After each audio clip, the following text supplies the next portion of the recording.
Good on you. Thank you. Take Cheerio. care. Have a good night. Thanks, guys. Andrew, please.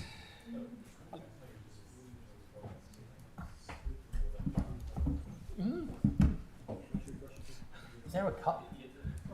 Yes.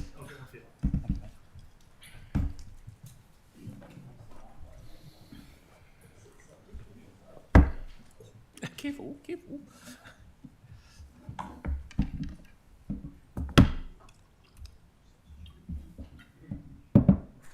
Council just. Thank you, mate. Okay, away we go. Far away, mate. Kia ora, my name is Andrew Eadon-Jones, and I would like to thank you for accepting my application to speak publicly this evening for 5 minutes. I'm a New Zealand citizen and I live in Woolston. I'm a part owner of a massage shop in the Arts Centre and work in Burnham Military Camp as a construction project manager.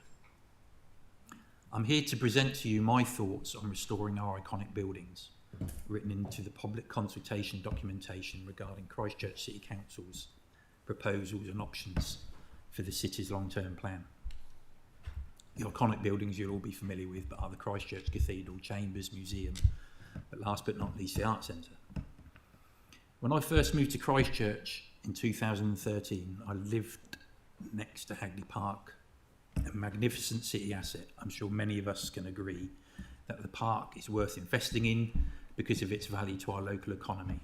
And I mean economy in its broadest sense, including ecological, financial, recreational, social, cultural and health.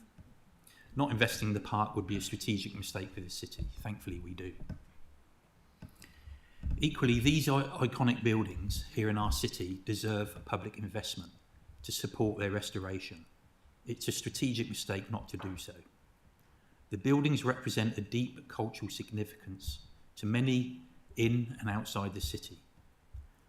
The investment would have a major short-term and long-term economic benefits to all in our community, bringing more revenue and opportunities for many.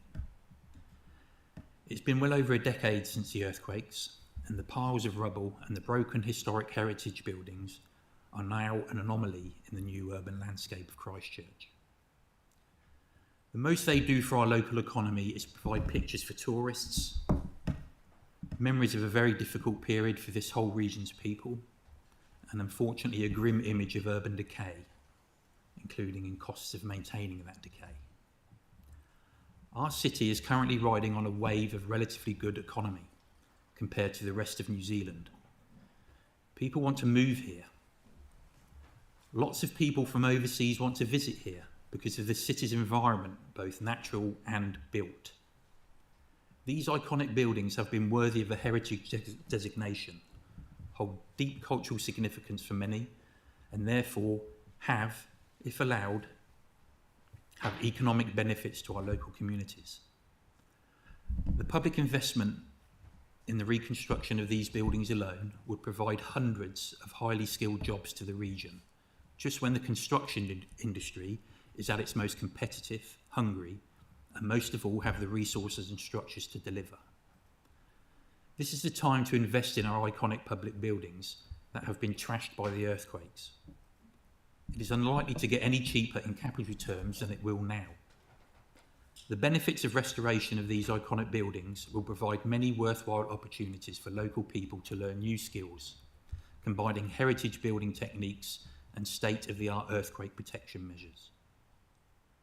Christchurch is a place and space where people want to be for its economy and especially its modern city life, deep cultural heritage represented in part by these historic buildings. I would like to conclude by saying, now is the time to invest like no other. It makes very good economic and strategic sense to do so.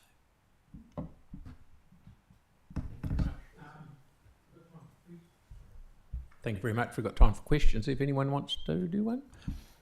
You've got a similar vein of a number of people who have come in and submitted, so thank you for making the time to come in.